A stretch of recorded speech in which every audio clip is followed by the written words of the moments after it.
Let's learn to. Assalamualaikum warahmatullahi wabarakatuh. Waalaikumsalam warahmatullahi wabarakatuh. Ketemu lagi di acara podcast Neriji bersama saya Najwa dan saya Rahman. We are Neriji. Let's learn together. Sobat LT, semoga sehat dan semangat selalu ya. Alhamdulillah hari ini kita kedatangan tamu spesial. Oke, Sobat LT, tanpa basa-basi lagi, kita sambut tamu spesial kita, Ibu Nia Melani. Terima kasih Ibu bisa hadir di studio podcast Neriji Penggerak ini. Semoga Ibu dalam keadaan sehat walafiat dan kami mohon maaf studio kami masih dalam perkembangan. Sobat LT, podcast kali ini kita akan membicarakan tentang profil pelajar Pancasila elemen kreatif. Kami kepada yang terhormat Ibu Nia Melani, kami persilakan untuk menyampaikan materi tentang profil pelajar Pancasila elemen kreatif kepada Sobat LT. Ya. Bismillahirrahmanirrahim. Assalamualaikum warahmatullahi wabarakatuh. Profil pelajar Pancasila elemen kreatif. Apa sih kreatif itu? Nah, kreatif pada profil pelajar Pancasila kita itu dituntut harus mampu untuk menghasilkan suatu hal yang inovatif dan berdampak secara luas terhadap masyarakat, baik itu untuk kita sendiri maupun untuk orang lain. Bermanfaat intinya, inovatif dan bermanfaat untuk orang lain. Itu. Sangat menarik sekali pemaparan Ibu yang telah disampaikan. Untuk lebih jelas lagi, izinkan kami untuk bertanya beberapa hal yang telah Ibu sampaikan. Bagaimana profil kreatif bisa terwujud pada siswa?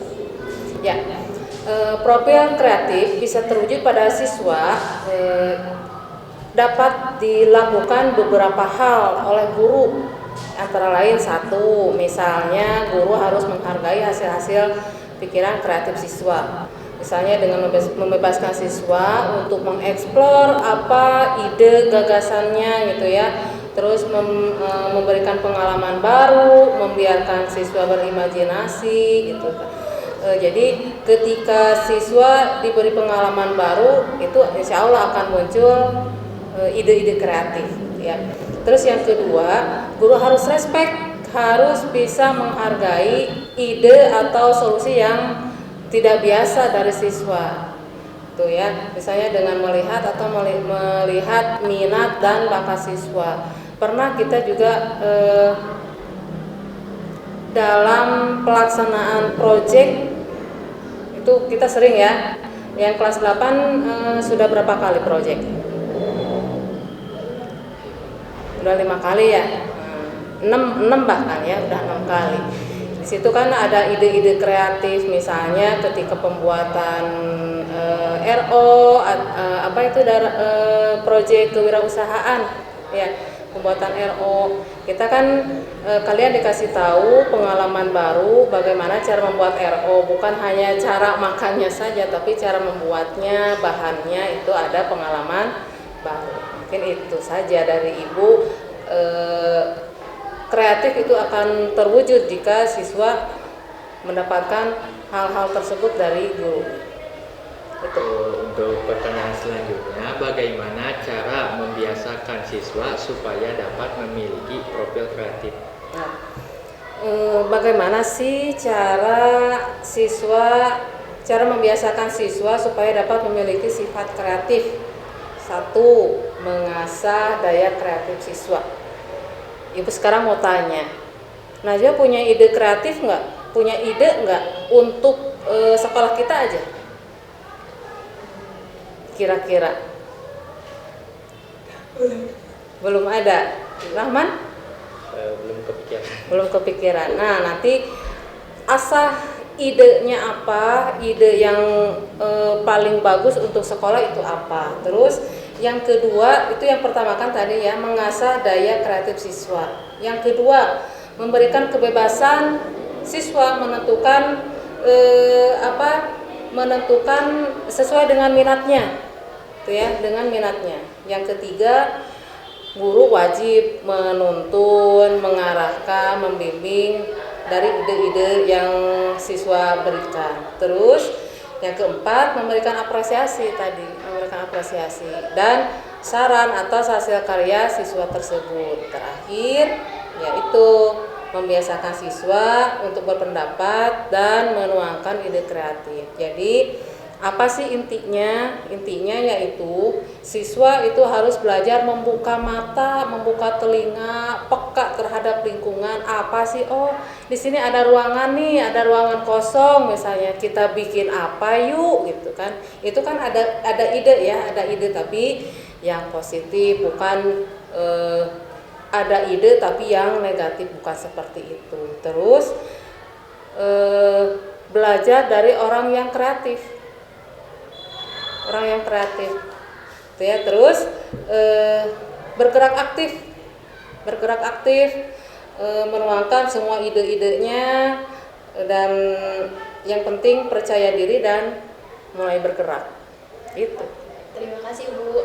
Ya. Pertanyaan ketiga, apakah kreatif ada batasnya? Tidak. Kreatif itu tidak ada batasannya, tidak ada batasan waktu, tidak ada batasan tempat, tidak ada batasan umur. Selagi kita masih berkreasi, selagi nafas masih berhembus gitu ya, kalau idenya masih ada dan itu bermanfaat untuk orang lain, minimalnya untuk diri sendiri, ya kreatif masih bisa menghasilkan itu. Harus menghasilkan gitu ya, harus menghasilkan kalau misalkan si kreatif itu sudah ada di dalam dirinya gitu. Untuk pertanyaan selanjutnya, bagaimana profil kreatif bisa dibiasakan dalam kehidupan sehari-hari? Ya, profil kreatif bisa dibiasakan dalam kehidupan sehari-hari, bisa banget ya, bisa banget.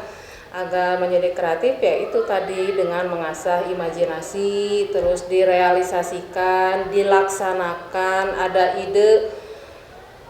Kemarin kita project membuat RO nih. Nah, si guru pembuat RO-nya itu kan hanya sebatas rasa apa? Rasa bawang ya, rasa bawang sama rasa jengkol gitu kan. Nah, kalau misalkan orang yang kreatif kan misalkan kita coba bikin rasa pisang atau rasa coklat, bisa itu kalau misalkan muncul ide dari situ. Jadi bisa dibiasakan dalam kehidupan sehari-hari gitu ya. Pertanyaan kelima, apakah manfaat yang didapat apabila profil kreatif tertanam pada siswa? Ya. Manfaat yang didapat apabila profil kreatif tertanam pada siswa, yang pertama itu bisa memperkuat karakter dan mengembangkan kompetensi sebagai siswa yang aktif gitu ya. Tuh, yang kedua bisa mengembangkan keterampilan. Misalnya ketika sekarang kan lagi musim itu ya, musim apa yang bekas tip X itu. Nah, itu apa sih namanya? Kurang tahu. Hah? Kurang tahu. Oh, kurang tahu ya. Nah, dari bekas tip X itu kan sekarang jadi mainan gitu ya. Bisa jadi mainan tip X yang gitu kan, bisa jadi mainan. Itu kan kalau itu terbentuk, terjadi itu dari orang yang kreatif. Ketika melihat suatu benda bisa menjadi sesuatu dan bermanfaat untuk orang lain gitu ya. Terus yang ketiga, hidup akan lebih menarik mungkin, pastinya gitu ya, bukan mungkin, pastinya akan lebih menarik dan tidak membosankan, karena setiap ketika melihat sesuatu aja sudah ada di pikirannya akan menjadi sesuatu gitu ya. Jadi hidup akan lebih menarik gitu. Dan terakhir akan meningkatkan motivasi hidup tuh. Kalau bikin ini bisa dapat uang berapa ya gitu kan. Jadi orang kreatif itu seperti itu, bisa menghasilkan cuan gitu. Ya, mungkin itu yang bisa Ibu sampaikan. Oke, terima kasih Ibu. Sangat menarik sekali diskusi ini. Namun sepertinya waktu kurang mencukupi. Sebelum kita tutup pertemuan ini, Ibu silakan untuk menyampaikan closing statement untuk Sobat LT dimanapun berada. Ya, baik. Untuk Sobat LT, mari kita asah daya kreatif kita agar hidup kita itu bermanfaat untuk diri sendiri minimalnya dan untuk orang lain. Jadi ketika kita punya sesuatu ide yang sangat bagus, mari kita realisasikan, mari kita laksanakan. Mudah-mudahan ketika ide-ide itu dilaksanakan itu akan menghasilkan manfaat untuk diri sendiri, untuk orang lain, dan mungkin juga akan menghasilkan cuan. Mungkin itu saja yang dapat Ibu sampaikan, mudah-mudahan bermanfaat untuk Sobat L. Terima kasih Ibu. Terima kasih banyak Ibu atas materi yang telah Ibu sampaikan. Semoga bermanfaat bagi kita semua. Dan Sobat LT dimanapun berada. Sobat LT tetap semangat selalu ya, tetap belajar.